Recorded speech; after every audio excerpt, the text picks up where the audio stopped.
Hello, welcome back to my channel. I am Mindy, and today I wanted to talk about when personality types or titles, labels become toxic. Since, I used to have this channel about personality types and now I have changed, but I want to talk about then every personality type system, how that could become into something toxic rather than positive, and that's why I have here Erik Thor. Hi.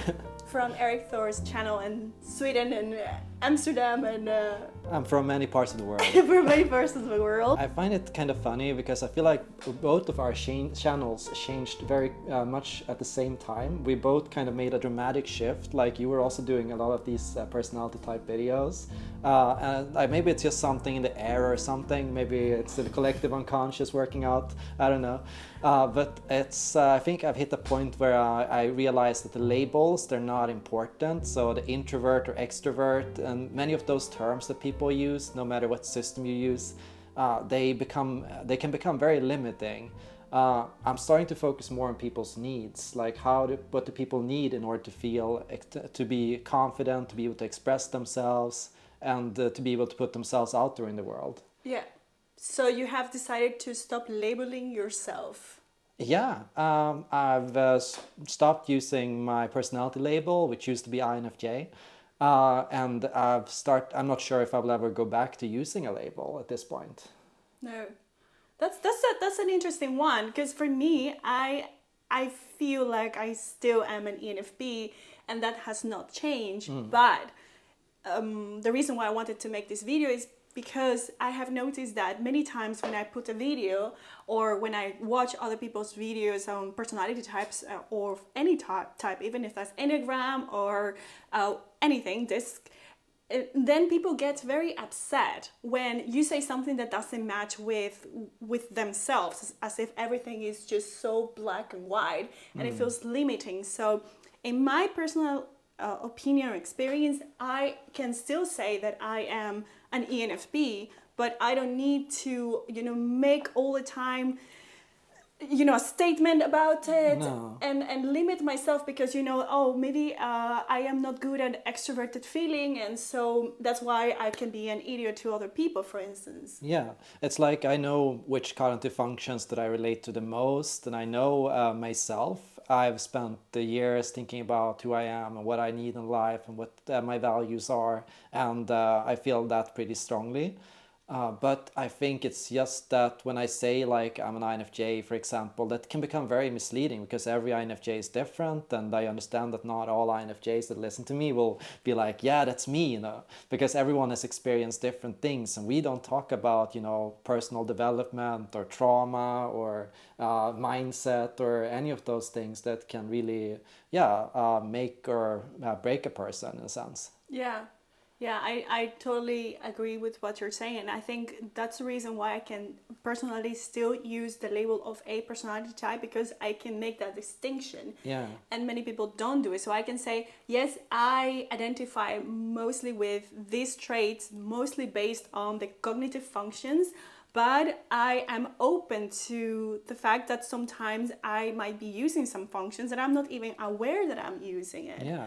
And that with the case of the Myers Briggs. But if we're talking about the Enneagram type, for instance, yes, I pretty much score always like an Enneagram 7, but it doesn't mean that because of that I'm going to say, no, I'm just too scattered and I'm never going to, finish anything and do anything because just I'm an Enneagram 7. I think it's very dangerous to live by those principles, and I think it is toxic.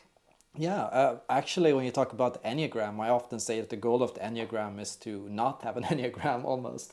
Because, the Enneagram, it lists a mindset, like a kind of script that people have in their lives. And yeah, most people, they have like this script that they're running through in life that is like, sometimes they're super cheerful and sometimes they crash and they miss a lot of things, and they go through this kind of spiral where it's like, why do these things always happen to me?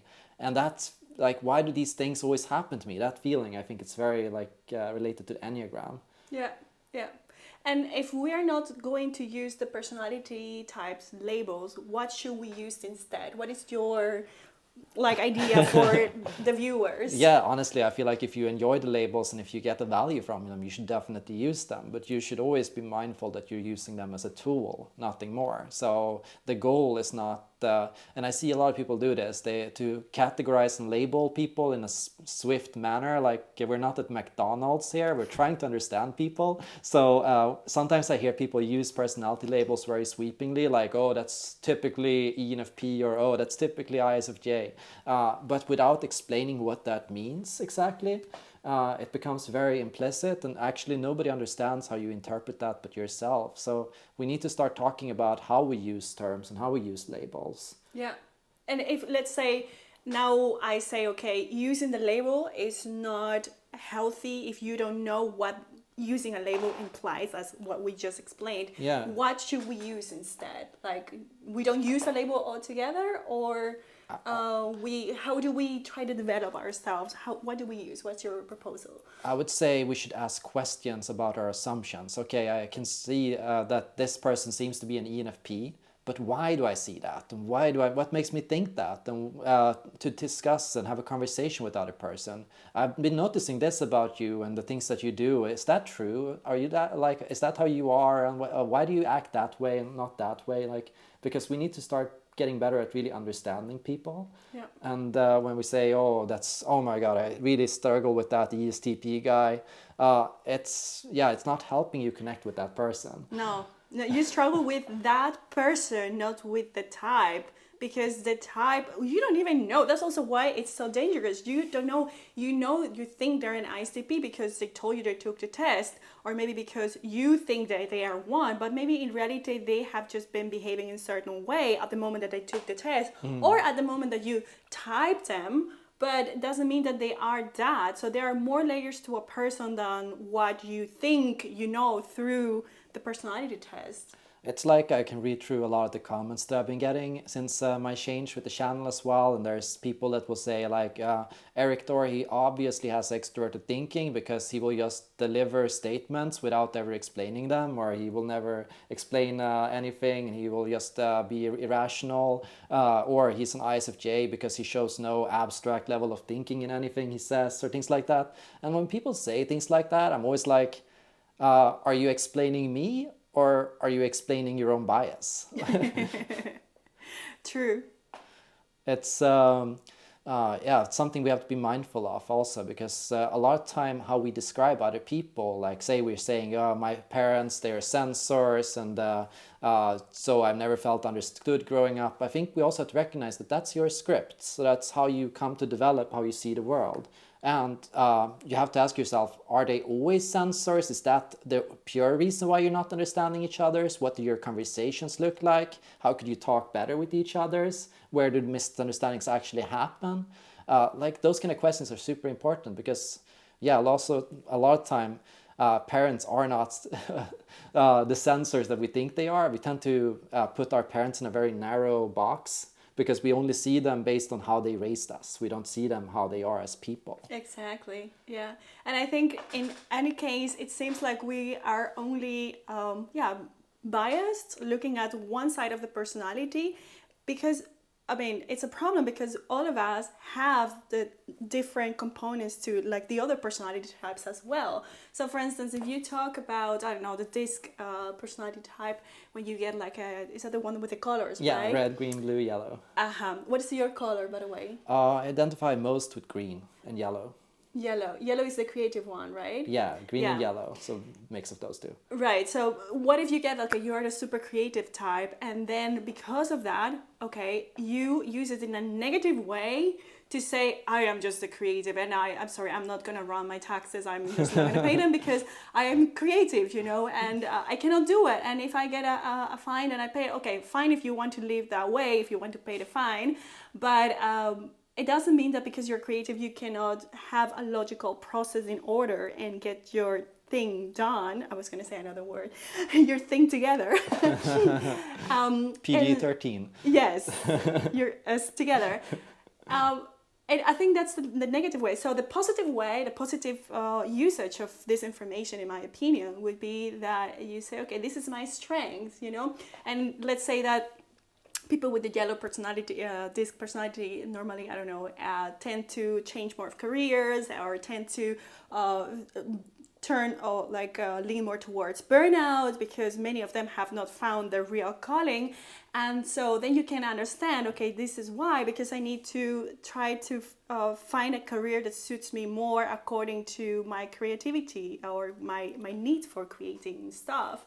And so that's a positive way, but it doesn't mean that you're absolutely useless for the rest of the things in the whole world. No, that's it. Your personality type is not your trauma. Your personality type, the way I see personality, is your pathway to flow. So what do you need in order to thrive? Okay, say you are a person that needs creativity or creative expression in order to feel good and so on. Yeah, you still need to learn ways to manage that, because yeah, if you're just rushing down that creativity streak, like you said, yeah, you're gonna crash. You're gonna miss a lot of details that need to be taken care of. You're gonna fail to have like a healthy structure in your life, and you're gonna need to have a base level, not too much. Like you should definitely work with the 80-20 principle in your life. So dedicate 80% of the time to doing what you love, and then 20% to doing the things you know you need to do that are important.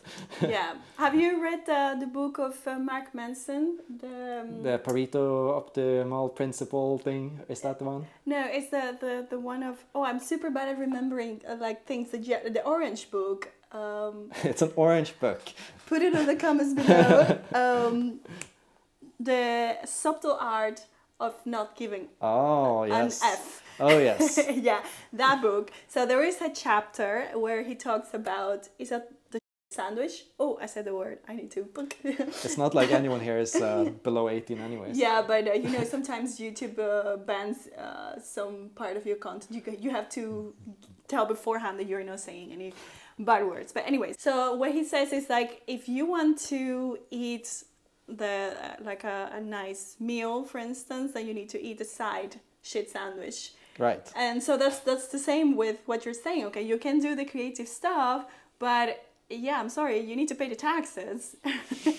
Even if that means that you have to hire someone. Yes, you need to do those tedious calls and find an accountant and all of that. Put the money in the bank account, blah blah blah. So that's a shit sandwich.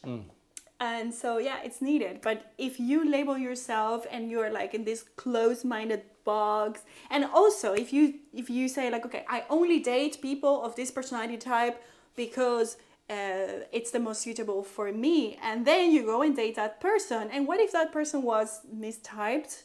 Or what if that person they are that personality type, but they are not very developed, so they are in the worst part of that personality type.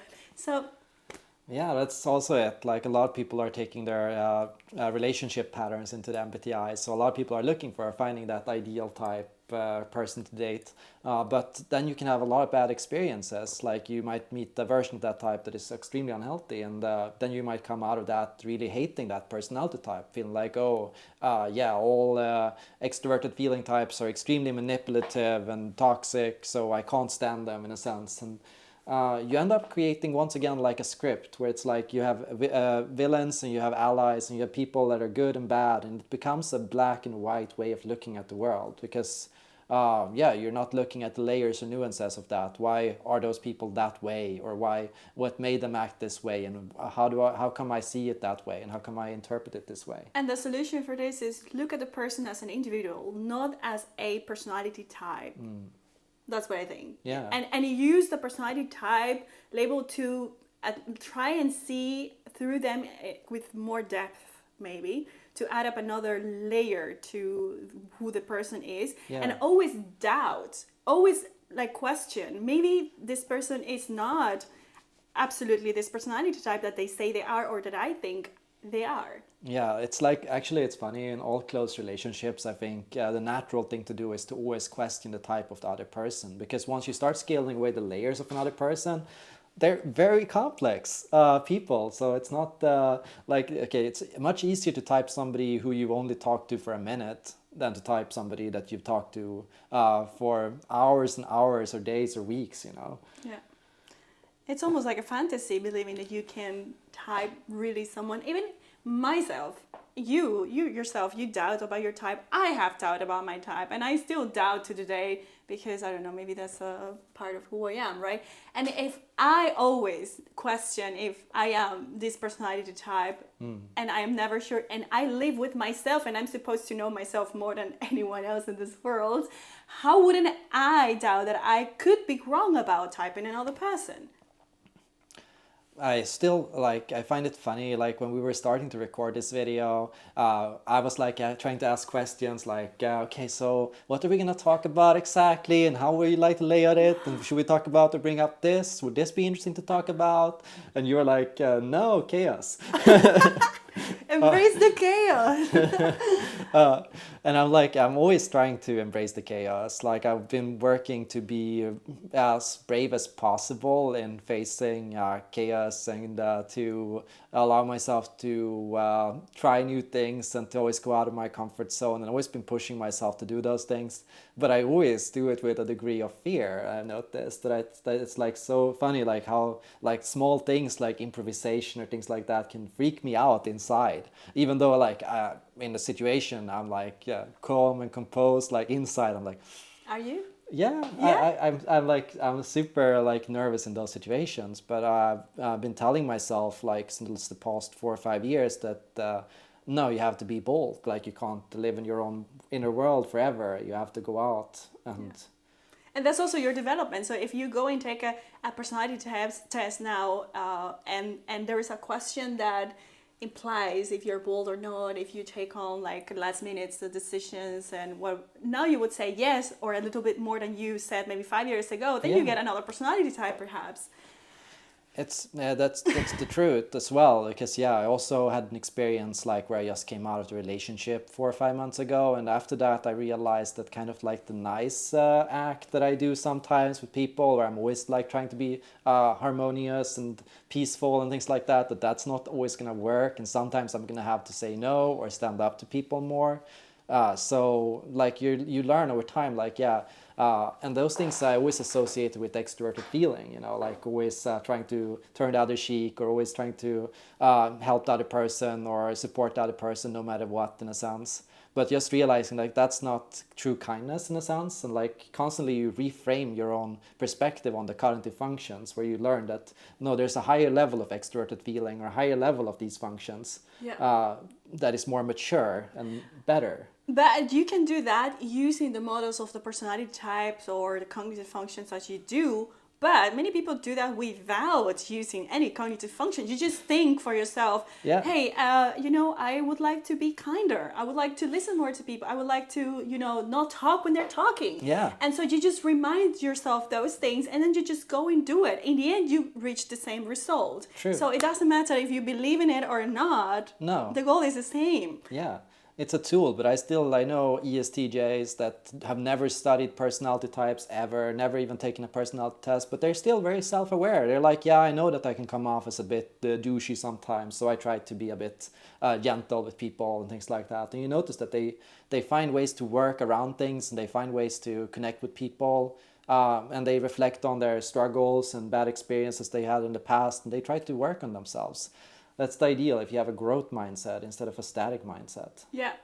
So you see, you don't need the personality types label, or still you can use it if you want, but in my opinion, my advice is don't get wind up because someone says something that you don't consider you match with, that you're not that.